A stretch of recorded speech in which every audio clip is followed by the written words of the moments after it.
นะโมตัสสะภะคะวะโตอะระหะโตสัมมาสัมพุทธัสสะนะโมตัสสะภะคะวะโตอะระหะโตสัมมาสัมพุทธัสสะนะโมตัสสะภะคะวะโตอะระหะโตสัมมาสัมพุทธัสสะខ្ញុំព្រះអង្គម្ចាស់សូមលើកកំបងអញ្ជលីនមស្ការចំពោះគុណបរតនត្រ័យទាំង3មានគុណព្រះពុទ្ធគុណព្រះធម៌និងគុណព្រះអរិយសង្ឃជាប្រធានសូមនមស្ការចំពោះព្រះវិសុទ្ធវង្សអុកមុតដែលជារាជាឋានៈកិត្តិយសនិងជាព្រះមេគុណខេត្តបាត់ដំបងសូមនមស្ការចំពោះព្រះមន្ត្រីសង្ឃគ្រប់ឋានានុក្រមសូមនមស្ការចំពោះព្រះគ្រូចាតិកាគ្រប់វត្តអារាមសូមនមស្ការចំពោះព្រះថេរានុថេរៈគ្រប់ព្រះអង្គសូមនមស្ការចំពោះព្រះគុណម្ចាស់ទាំង3ព្រះអង្គនិងធ្វើនៅសេចក្តីរាប់អានចំពោះញោមញាតសាធុសប្បុរសទាំងអស់ដែលបានតាមដានសន្តាប់អញ្ចឹងថ្ងៃនេះញាតិញោមជាពុទ្ធបរិស័ទយើងសិក្សាបន្ថែមទៀតអំពីមង្គលទី16ធម្មចរិយាអេតមង្គលមុតតមង្គការប្រព្រឹត្តនៅធម៌ជាមង្គលដ៏ឧត្តមមែនទេញោមនៅតាមផ្ទះអាត្មាសួរចាំឆ្លើយណាបើអញ្ចឹងធម្មចរិយាការប្រព្រឹត្តនៅធម៌ជាមង្គលដ៏ឧត្តមមិនបានថាការប្រព្រឹត្តនៅធម៌ជាមង្គលដ៏ឧត្តមការប្រព្រឹត្តនៅធម៌នេះបានដល់ធម៌អ្វីខ្លះចឹងទៅញាតិញោមជាពុទ្ធបរិស័ទខ្លះគាត់បានសិក្សាច្រើនញោមខ្លះបានសិក្សាតិចចឹងទៅ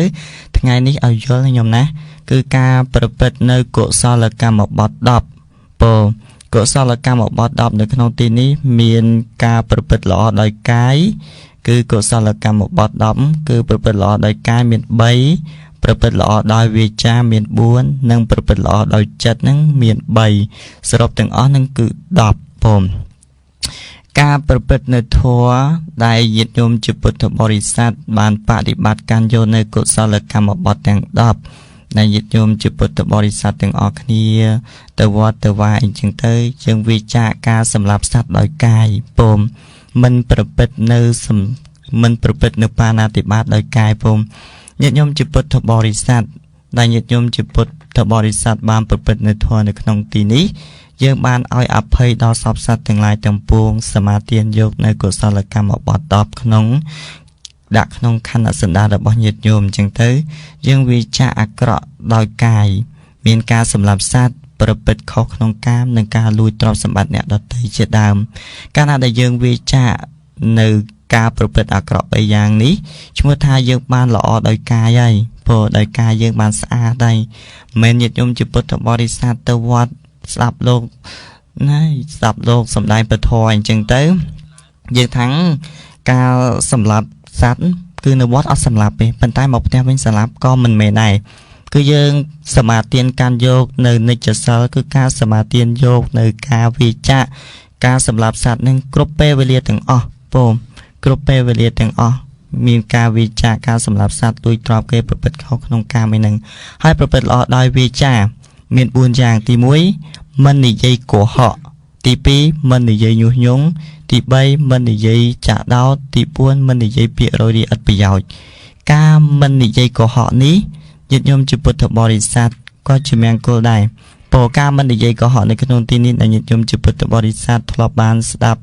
លោកសំដែងនៅពធអញ្ចឹងទៅឲ្យយើងវិចារនៃការកុហកព្រោះកាលណាដែលយើងវិចារនៃការកុហកបានហើយធ្វើឲ្យយើងនឹងមានវិចារមួយដែលជាវិចារដ៏ល្អជាវិចារដែលមិនស្លាប់ព្រះសម្មាសម្ពុទ្ធព្រះអង្គទ្រង់ត្រាស់សម្ដែងថាការពោលនៅពាក្យពិតពាក្យសច្ចៈនេះគឺជាពាក្យមិនស្លាប់ដូចជាធម៌របស់ព្រះសម្មាសម្ពុទ្ធអញ្ចឹងព្រះអង្គបានត្រាស់ដឹងជាង2000ឆ្នាំហើយប៉ុន្តែគឺជាសច្ចធម៌ជាធម៌ពិតធម៌មែនព្រោះឃើញទេធម៌របស់ព្រះអង្គនៅតែត្រូវដូចជាអនិច្ចលក្ខណៈអីជាដើមអនិច្ចំទុក្ខំនិងអនត្តាទោះបីតាទៅដល់ណាក៏ដោយគឺនៅតែត្រូវជានិរន្តរ៍គ្រប់ពេលវេលាគឺត្រូវទាំងអស់នេះគឺជាពាក្យសច្ចៈបើញាតិញោមជាពុទ្ធបរិស័ទពោលនៅពាក្យកុហកអីគេអញ្ចឹងទៅអត់មានអ្នកណាជឿទេពោ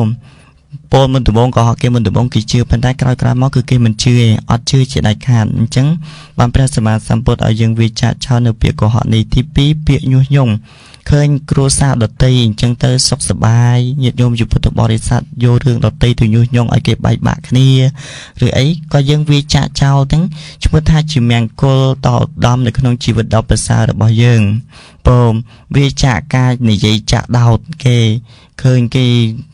គេប្រព្រឹត្តល្អអញ្ចឹងទៅចាក់ដោតគេថាគេអញ្ចេះអញ្ចោះធ្វើឲ្យគេនឹង មានសេចក្តីសៅមងនៅក្នុងជីវិតរបស់គេឬក៏មានសេចក្តីសៅមងនៅក្នុងចិត្តចឹងទៅញាតិញោមប្រព្រឹត្តទៅជាបាបអកុសលហើយទី4នោះគឺនិយាយពាក្យរយរាយអត់ប្រយោជន៍ញាតិញោមជាពុទ្ធបរិស័ទបានប្រព្រឹត្តឬក៏វាចាក់ចោលនៅការនិយាយពាក្យរយរាយអត់ប្រយោជន៍អញ្ចឹងទៅយើងទុកពេលវេលាទាំងអស់ហ្នឹងមកសិក្សាពធមកស្ដាប់ពធឬក៏យើងទុកពេលវេលាទាំងអស់នេះទៅធ្វើនៅសេចក្តីល្អផ្សេងព្រោះថាពេលវេលា24ម៉ោងបើយើងមិនបានប្រព្រឹត្តនៅសេចក្តីល្អទេពេលវេលាទាំងអស់ហ្នឹងក៏វាស៊ីនៅជីវិតរបស់យើងវាស៊ីនៅសេចក្តីល្អរបស់យើងប៉ុន្តែបើបុគ្គលអ្នកមានប្រាជ្ញាពេលវេលាតែកន្លងទៅមួយថ្ងៃឬក៏24ម៉ោងនេះគេរមែងទាញយកសេចក្តីល្អទាញយកសេចក្តីល្អពីពេលវេលាមានការធ្វើទានរក្សាសិលស្ដាប់នៅពធនៅក្នុងកម្មវិធីផ្សេងក៏ដោយសិតតែទិសដៅនៃកម្មវិធីមួយគឺអប់រំផ្លូវពុទ្ធសាសនាបញ្ចូលនៅធម៌ទៅដល់សន្តានចិត្តរបស់ញាតិញោមជាពុទ្ធបរិស័ទបើមានតែប្រគុណម្ចាស់ឬប្រកាសគុណម្ចាស់គ្រប់ព្រះអង្គសម្ដែងពធប៉ុន្តែញាតិញោមជាពុទ្ធបរិស័ទមិនស្ដាប់សួរថាប្រយោជន៍អ្វីនៅក្នុងការសម្ដែងនៅពធបើទិសដៅនៃអ្នកសម្ដែងចង់ឲ្យញាតិញោមជាពុទ្ធបរិស័ទយល់អំពីទិសដៅនៃធម៌របស់ព្រះសម្មាសម្ពុទ្ធពិតអញ្ចឹងបើញាតិញោមជាពុទ្ធបរិស័ទមិនស្ដាប់ពោមគឺអត់បានប្រយោជន៍អញ្ចឹងទៅសួរថាតើពុទ្ធសាសនាមានប្រយោជន៍អ្វីដល់សង្គមសួរថាបើញាតិញោមអាត្មាសួរវិញថាបើញាតិញោមជាពុទ្ធបរិស័ទមិនបដិបត្តិមិនសិក្សាទៅតាមធម៌របស់ព្រះសម្មាសម្ពុទ្ធផងធម៌ទាំងអស់នោះអត់មានប្រយោជន៍ដល់សង្គមទេតើតែញាតិញោមជាពុទ្ធបរិស័ទបដិបត្តិសិក្សាទៅតាមធម៌របស់ព្រះសម្មាសម្ពុទ្ធហើយឃើញប្រយោជន៍អំពីធម៌របស់ព្រះសម្មាសម្ពុទ្ធហើយបដិបត្តិសមាទានការយកនៅធម៌ទាំងអស់នោះនឹងមានប្រយោជន៍នៅក្នុងសង្គមនឹងធ្វើឲ្យសង្គមយើងរស់នៅជាសង្គមមនុស្សពិតប្រាកដមិនមែនប្រខំបច្ចៈគ្នាដូចជាសត្វតិរិឆានទេនឹងហើយទី3នោះគឺល្អដោយចិត្តពោទី1ហ្នឹងល្អដោយចិត្តទេញាតិញោម3យ៉ាងគឺយើងមិនគិតចង់បានទ្រព្យសម្បត្តិអ្នកដទៃពោសូម្បីតែញាតិញោមជាពុទ្ធបរិស័ទឃើញទ្រព្យសម្បត្តិរបស់គេច្រើនអ្នកខ្លះទៅមានទ្រព្យសម្បត្តិចាយមួយជាតិហ្នឹងអត់អស់ទេណាអញ្ចឹងទៅញាតិញោមជាពុទ្ធបរិស័ទបានអត់ចង់យកទ្រព្យសម្បត្តិរបស់គេព្រោះថាទ្រព្យសម្បត្តិទាំងអស់នោះគេរកបានមកដោយកម្លាំងស្មងរបស់គេដោយកម្លាំងប្រាជ្ញារបស់គេឬក៏បានមកពីគេមរតករបស់ឪពុកម្ដាយរបស់គេមកអញ្ចឹងទៅគេរកបានដោយក្រអញ្ចឹងយើងមិនគិតចង់បានទេយើងមានសេចក្តីគិតមួយថាទ្រព្យសម្បត្តិទាំងអស់នេះ